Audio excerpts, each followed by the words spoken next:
Hello guys, मैंने यहाँ कैसे हैं आप सब?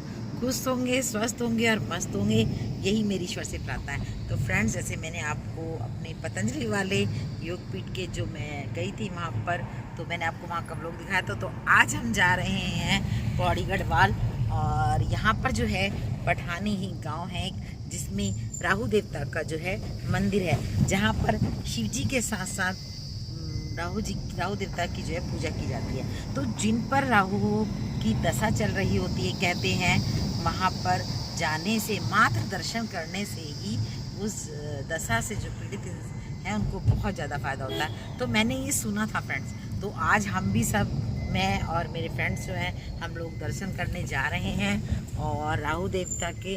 तो मैंने कहा क्यों नहीं आपको भी इस मंदिर के बारे में मैं एक छोटा सा व्लॉग दूँ, जानकारी दूँ आपको।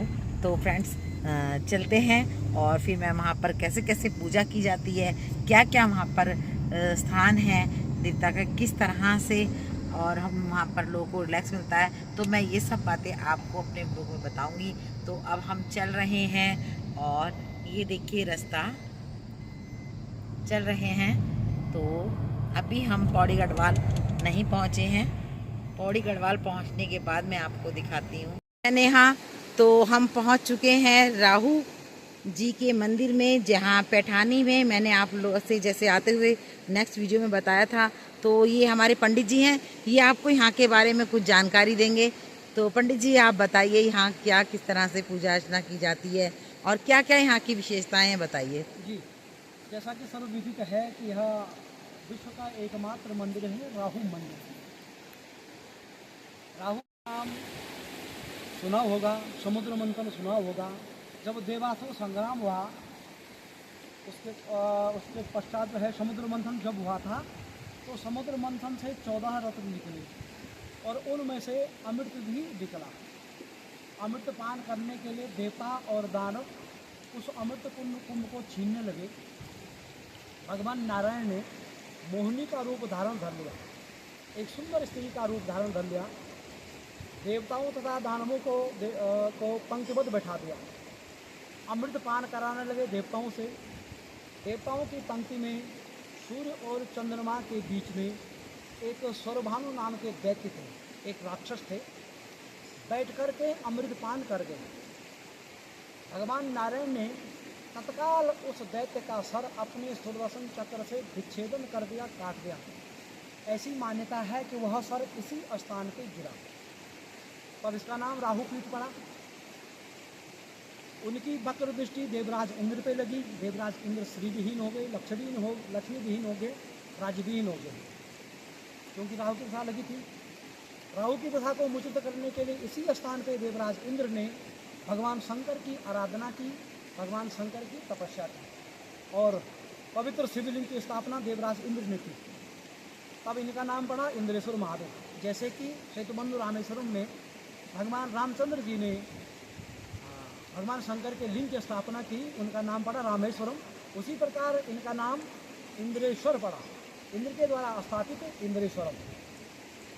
भगवान शंकर जो है इंद्र भगवान की पूजा से प्रसन्न हुए। देवराज इंद्र को राहु की दशा से मोचित कराया। देवराज इंद्र राहु की दशा से मोचित हुए। अब चूँकि उस दैत्य के सिर पे जो है भगवान नारायण का चक्र स्पर्श हो गया था, तत्पश्चात वह देवता तुल्य बन गए। भगवान शंकर ने अपने साथ यहाँ पर राहु को स्थान दिया, अर्थात भगवान शंकर के लिंग के साथ ही राहु का पूजन होता है। इसी क्रम में देश विदेश से लोग आते हैं, राहु की कृपा पाते हैं, भगवान शंकर की कृपा पाते हैं। मैं यहाँ पे एक संगम है, इसे इंद्रप्रयाग के नाम से भी जाना जाता है। पूर्व में नवालिका नदी है और इस तरफ जो है रतवाहनी नदी है, और इन दोनों के संगम के बीच में पवित्र राहु शिला है। आप लोग राहु शिला के दर्शन करें। जी पंडित जी, बहुत अच्छा, बहुत अच्छा। पंडित जी, आपने बहुत अच्छा लोगों को जानकारी दी और मैं आपका बहुत बहुत दिल से धन्यवाद करती हूँ, जिससे कि इस तरह से सभी लोग जो राहु दशा से पीड़ित हैं और आना चाहते हैं तो यहाँ पर आएँ और कोई आपको परेशानी नहीं होगी। कुछ नहीं होगा। पंडित जी जरा सा बताइए पूजा अर्चना के बारे में कि देखो, क्या राहु परेशानी है। राहु की पूजा यहाँ पे दो तरह से होते हैं। एक तो जैसे किसी की महादशा चल रही हो, राहु की, लग्न में राहु हो, अष्टम में राहु हो, सप्तम में राहु हो, द्वादश में राहु हो, तो उसके लिए विशेष पूजन होता है राहु के जाप। जी मिनिमम राहु के जाप 18,000 होते हैं और जी मैक्सिमम 72,000 होते हैं, और उसका दशांश हवन होता है। यह प्रक्रिया लगभग 2-3 दिन में संपन्न होती है और जी 2-3 ब्राह्मण इस क्रिया को संपादित करते हैं। जी पंडित और जी। इस पूजन से यह पूजन विशेष फलदायी है। जी पंडित जी। और मेरा 30 साल का यहाँ पे अनुभव है। मैं 30 साल से सेवा दे रहा हूँ। हर किसी की मनोकामना पूर्ण होती है। आप सभी भक्तों की भी मनोकामना पूर्ण हो, मैं भगवान राहु से प्रार्थना करूँगा। तो पंडित जी आप थोड़ी सी जानकारी ये बताइए, जब जैसे यहाँ पर कोई आता है पूजा के लिए, आपसे संपर्क करे, मतलब आपसे संपर्क करना चाहे, कुछ जानना चाहे, तो आप अपना नंबर बोल दीजिए इसमें एक बार। मैं रामकृष्ण नौटियाल, यही मेरा गांव, बगल में मेरा गांव है, और मेरा दूरभाष नंबर है 97 60 18 34 18। हाँ जी, आपसे आसानी से संपर्क हो जाए और वो भी अपनी पूजा इसी तरह संपन्न करा सकें। जरूर तो मैं पंडित जी सेवा के लिए तत्पर हूँ। आप सभी लोगों का स्वागत है। मेरे बहुत जो बहुत भी सेवा धन्यवाद। होगी, जब भी होगी, ज़रूर आप लोग फ़ोन करें। बहुत बहुत धन्यवाद पंडित जी, बहुत अच्छी। तो गाइज आपने देखा कि हमारे पंडित जी ने आपको कितनी अच्छी जानकारी दी। तो ये, और फिर जब मैं आगे हमारी पूजा चलेगी तो मैं नेक्स्ट वीडियो में आपसे मिलती हूँ। Thank you to all, bye.